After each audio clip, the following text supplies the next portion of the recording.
সোনার কাঠির স্পর্শ লিখেছেন সুনীল গঙ্গোপাধ্যায়। নির্মলা রায় কোনোদিনও ভাবতে পারেননি যে তার জীবনে কখনো কোনো আকস্মিক ঘটনা ঘটবে। নিজেকে নিয়ে ভাববার সময়ই বা কোথায়। বেশিরভাগ মানুষেরই জীবন কেটে যায় নিস্তরঙ্গ দিঘির মতো। কিছু আনন্দ, দুঃখ, অভাব, কিছু স্বপ্নভঙ্গ, কিছু চাওয়া এবং পাওয়ার অমিল। নাটক নভেলের মতো আকস্মিক ঘটনা প্রবাহ বা হঠাৎ জীবনের গতি বদলানো কজন মানুষের জীবনে হয়। নির্মলা ট্রামের অপেক্ষায় ছিল। একটু রাত হয়েছে, ঠিক শীত নেই। হাওয়াতে কেমন যেন গাটা শিরশির করে। অনেকক্ষণ দেরি হচ্ছে ট্রাম আসতে। ক্লান্তিতে শরীরটা ভেঙে আসছে। সারাদিন একটুও বিশ্রাম নেই। পাশের পানের দোকানে 2-3টে ছেলে বসে জটলা করছে। নির্মলা একটু সরে দাঁড়ালো। ছেলেগুলোর জন্য নয়, দোকানের আয়নায় তার মূর্তি ভেসে উঠছে বলে। নির্মলা নিজের রূপ দেখতে চায় না। একটা শুকনো বাঁশ পাতার মতো তার চেহারা। উপমাটা সে নিজের মনে ভেবেছে। তার রূপ নেই, তার রং ফর্সা নয়, তার স্বাস্থ্য নেই। এরপর তার চোখ নাক কীরকম সে কথাই আসে না। নিজের কথা ভেবে কখনো তার সমস্ত শরীর শিউরে ওঠে, যেন তার পায়ের নিচে এক অতল স্পর্শ পাতাল। দিনের পর দিন সে একটু একটু করে নেমে যাচ্ছে। সমস্ত জীবনটাই তার শুধু কীটপতঙ্গের মতো বেঁচে থাকার চিন্তা, শুধু টিউশনি আর মাস্টারি। ক্লান্তি আর খিদে মিলে কেমন যেন একটা অভিমান আসে। কার বিরুদ্ধে অভিমান সে নিজেই জানে না। বুকের মধ্যে খানিকটা বাষ্প জমা হয়ে ওঠে। শেষের টিউশনটা এমন বিরক্তিকর। এক বড়লোক বেনেতি মশলার দোকানদারের মেয়েকে পড়াতে হয়। ওর মামা মা জীবনে কখনো বই ছুঁয়ে দেখেনি বোধহয়। বিয়ের কথাবার্তা হচ্ছে, একটু বর্ণ পরিচয় করানো দরকার। কিন্তু বিয়ের নামেই মেয়েটার ভাবভঙ্গি দেখে ঘেন্না করে নির্মলার। দূরে একটা বাস দেখা যাচ্ছে, কিন্তু তার যে ট্রামের মান্থলি টিকিট আছে, শুধু শুধু বেশি পয়সা খরচ করবে। মনে মনে যখন নির্মলা এই অতিরিক্ত পয়সা খরচ নিয়ে তর্ক করছে, তখনই তার জীবনের সেই নাটকীয় ঘটনাটি ঘটল। নির্মলা যা কোনোদিনও ভাবেনি, স্বপ্ন নয়, স্বপ্নের মতো। একটা চকচকে নতুন মডেলের মোটর এসে দাঁড়ালো তার সামনে। তার মধ্যে থেকে একটা ঝকমকে চেহারার যুবক মুখ বাড়িয়ে বলল, নির্মলা দেবী, চিনতে পারছেন? নমস্কার। নির্মলা অবাক হয়ে নমস্কার করল, কিন্তু চিনতে পারে না। অথচ কেমন যেন চেনা চেনা মনে হচ্ছে। মনে হচ্ছে এই রকম মুখ তার অনেকবার দেখা। চিনতে পারলেন না তো? যুবকটি হাসল। আমার নাম সুবিমল চৌধুরী। অনুশীলনাকে মনে আছে তো? আমি তার দাদা। সেই যে অনুশীলার বিয়েতে। নির্মলার মনে পড়ল, সে যখন কলেজে পড়তো তার সঙ্গে বন্ধুত্ব ছিল অনুশীলার। কিন্তু সেসব দিনের কথা এখন আর তার মনে পড়ে না। কোথায় অনুশীলা আছে সে খবরও সে রাখে না। অনুশীলার বিয়েতে সে গিয়েছিল ঠিকই। বিরাট বড় লোকের বাড়িতে বিয়ে। সেখানে তার দাদার সঙ্গে আলাপ হয়েছিল কি না মনে পড়ল না। তবু সে বলল, কেমন আছেন? অনুশীলা কেমন আছে? একটুক্ষণ এইসব কথা হলো। অনুশীলা আছে কালিম্পংয়ে। তার স্বামী মিলিটারি অফিসার। গত বছর কলকাতায় এসেছিল সে। পুরনো বন্ধুদের খোঁজ করছিল। তার একটা ছেলে হয়েছে। আপনার সঙ্গেও দেখা করবার খুব ইচ্ছে ছিল। নির্মলা ভাবল, দেখা না হয়ে ভালোই হয়েছে। দেখা হলেই বা সে কী করত? সুবিমল চৌধুরী বলল, আপনি কোন দিকে যাবেন? যদি অনুমতি করেন আপনাকে পৌঁছে দিয়ে আসতে পারি। না না, আপনাকে কষ্ট করতে হবে না, আমি এমনিই চলে যাব। ওই যে ট্রাম এসেছে। ততক্ষণে গাড়ির দরজা খুলে সুবিমল চৌধুরী নেমে এসেছে। সমস্ত শরীরে তার একটা আশ্চর্য উজ্জ্বলতা। নিখুঁত ইস্ত্রি করা দামি পোশাক, চুল আর জুতো সমান চকচকে। মনে হলো তার সমস্ত শরীরে, পোশাকে, তার গাড়িতে কোথাও এতটুকু ধুলো নেই। কোনো কিছুই মলিন নয়। সে বলল, আমার এখন কোনো কাজ নেই। আপনাকে পৌঁছে দিতে আমার কোনো অসুবিধা হবে না, উঠুন। নির্মলার আপত্তি টিকল না। তাকে গাড়িতে উঠতে হলো। সুবিমল চৌধুরী গাড়ি স্টার্ট দিয়ে বলল, দেখুন, আপনাকে আমি কেমন দূর থেকে দেখেই চিনতে পেরেছি, আর আপনি তো আমাকে চিনতেই পারলেন না। নির্মলা গোপনে অবাক হয়ে তাকিয়ে দেখছিল তার দিকে। তার কথা শুনে একটু হাসল। ভাবল, এমন যুবকদের ভুলে যায় 2 ধরনের মেয়েরা। এক, যারা অতুলনীয় সুন্দরী এবং ভাগ্যবতী, যারা একটু আঙুল হেলালে এরকম অসংখ্য যুবক ছুটে আসে। আর যারা নির্মলার মতো, যাদের রূপ নেই, বিত্ত নেই, যারা স্বপ্নেও এসব যুবকদের পাওয়ার আশা করে না। তারাও এদের সঙ্গে কখনো আলাপ হলেও ভুলে যায়। এদের মনে রাখে যারা মাঝারি রকমের সুন্দরী, যারা সব কিছুতে মাঝারি। তারাই এদের পাওয়ার জন্য আপ্রাণ চেষ্টা করে, দুঃখও পায়। কিন্তু এই সুবিমল চৌধুরী হঠাৎ তার দিকে এমন মনোযোগ দেখাচ্ছে কেন? নির্মলা খুব অস্বস্তি বোধ করতে লাগলো। তার প্রতি এমন সৌজন্য দেখাবারই বা কী দরকার? অনুশীলার সঙ্গেই কতকাল দেখা হয় না, তো তার দাদাকে মনে রাখবার কথার প্রশ্নই ওঠে না। কিন্তু নির্মলা রায়, একটা শুকনো বাঁশপাতার মতো চেহারা, তার প্রতি উৎসাহ দেখালো এমন একজন মানুষ। নির্মলা একটুও খুশি হলো না এমন একজন মানুষের সঙ্গ পেয়ে। সুবিমল চৌধুরী ঘাড় ফিরিয়ে বলল, আজ সন্ধেটা কিন্তু সুন্দর। এবছর এমন সুন্দর সন্ধে একটিও আসেনি। চলুন, কোথাও গিয়ে যদি একটু চা খাই আপনার খুব আপত্তি হবে? নির্মলা প্রত্যাখ্যান করার একটা সুযোগ পেল।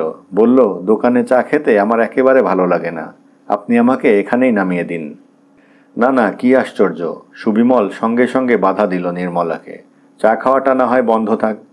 না, তা হয় না, আমার জন্য আপনি চায়ের তৃষ্ণাটা নষ্ট করবেন? সুবিমলের গলার স্বরটি খুব মিষ্টি। বলল, চায়ের তৃষ্ণাও অন্যান্য সব তৃষ্ণারই মতো, যতক্ষণ না মেটানো যায় ততক্ষণই ভালো লাগে। আজকের এমন সুন্দর সন্ধেটা, তাকে কিন্তু ফিরিয়ে আনা যাবে না। আপনাকে যদি সোজা পথে না গিয়ে একটু ঘুরে বাড়ি পৌঁছে দিই, আপনার কি খুব আপত্তি হবে? সুবিমল চৌধুরীর গলায় কোনো জড়তা নেই, যেন নির্মলার সঙ্গে তার কতকালের পরিচয়।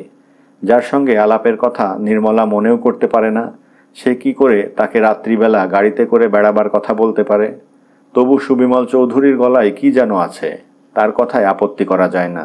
তাছাড়া নির্মলার লোভ হলো শেষ পর্যন্ত কি হয় দেখতে। কেন সে সোজা পথ চায় না?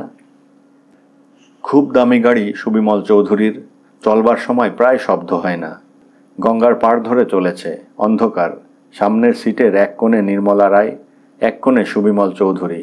গাড়ির মধ্যে একটু আলো। নির্মলা গোপনে দেখতে লাগলো সুবিমল চৌধুরীকে। আশ্চর্য উজ্জ্বলতা, আশ্চর্য সুন্দর সে। তার শরীরের কোথাও যেন কোনো অসামঞ্জস্য নেই। পুরুষ মানুষ যদি নিখুঁতভাবে সুন্দর হয় তবে তাকে কেমন যেন নির্বোধ দেখায়, কিন্তু সুবিমল চৌধুরী অন্যরকম। তাকে দেখলে তৃপ্তি আসে। পোশাক পরিচ্ছদগুলো নিপুণভাবে তার গায়ে এঁটে আছে। স্টিয়ারিং হুইলের ওপর তার একখানা হাত, তার চোখের মধ্যে লাল আভা, স্বাস্থ্যের দীপ্তি।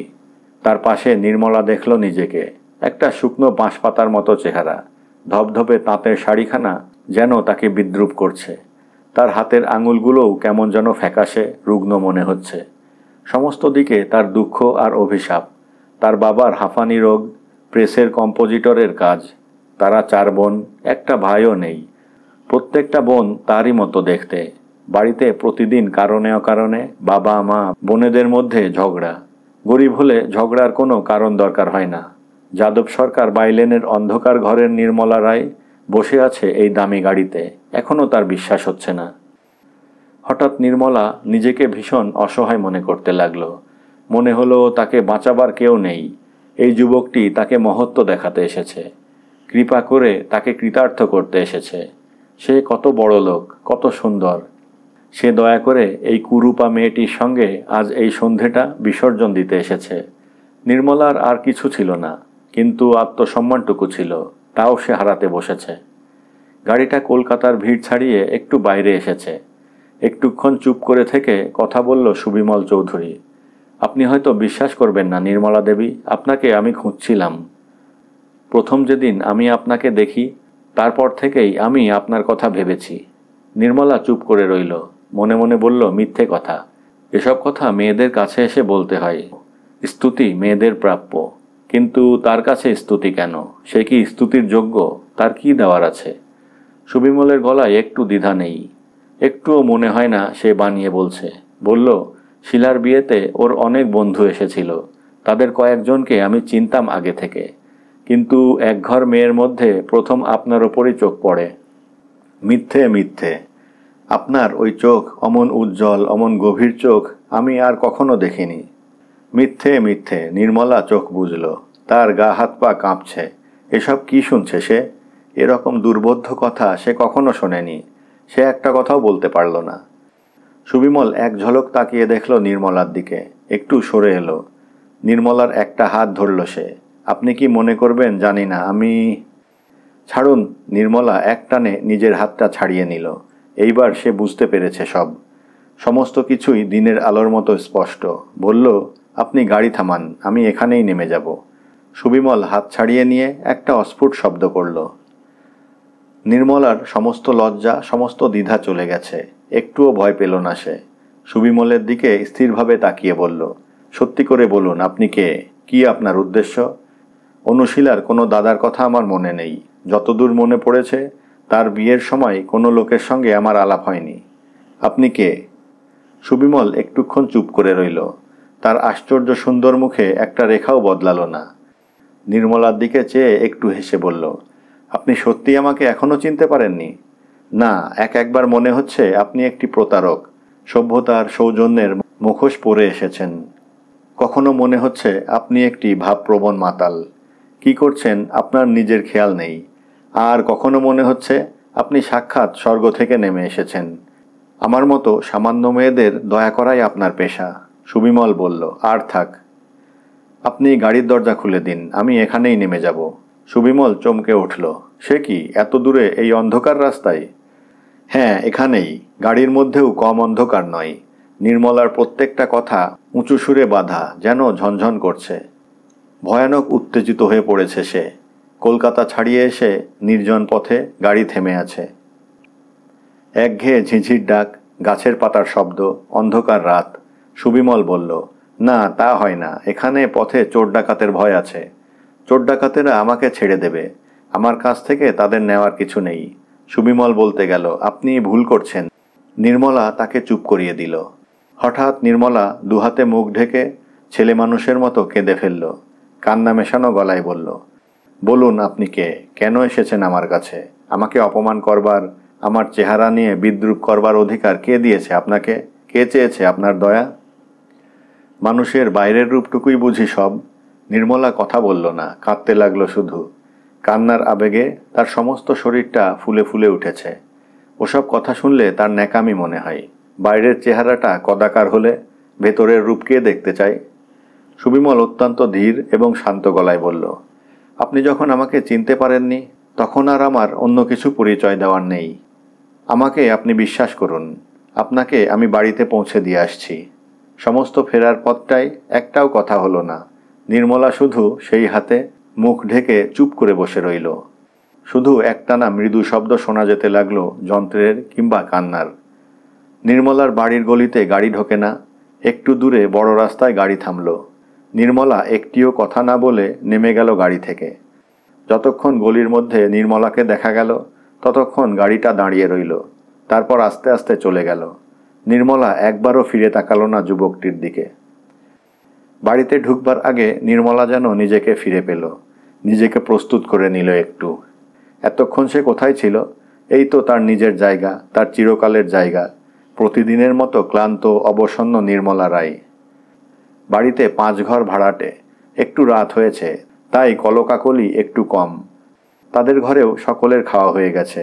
রান্নাঘরে শুধু মা তার ভাত নিয়ে বসে আছেন, যেন বিধবা মা তার একমাত্র ছেলের জন্যে বসে আছে।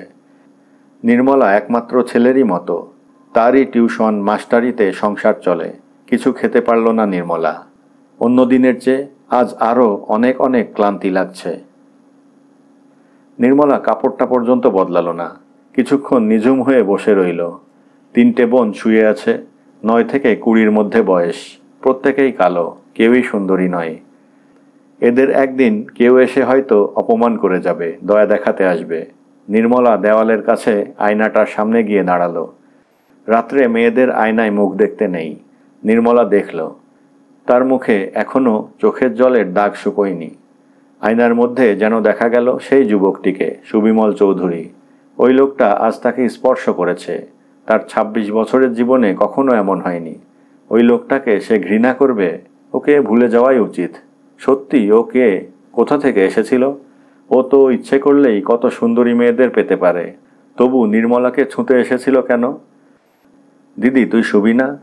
নির্মলা ছোট বোনের দিকে তাকিয়ে একটু হাসল। 9 বছরের মেয়েটা ঘুম ঘুম চোখে কিছুক্ষণ অবাক হয়ে ওর দিকে তাকিয়ে রইল। তারপর আস্তে আস্তে মুগ্ধ গলায় বলল, দিদি, আজ তোকে কি সুন্দর দেখাচ্ছে, রংটাও ফর্সা হয়ে গেছে। তোর কি হয়েছে রে? ধন্যবাদ।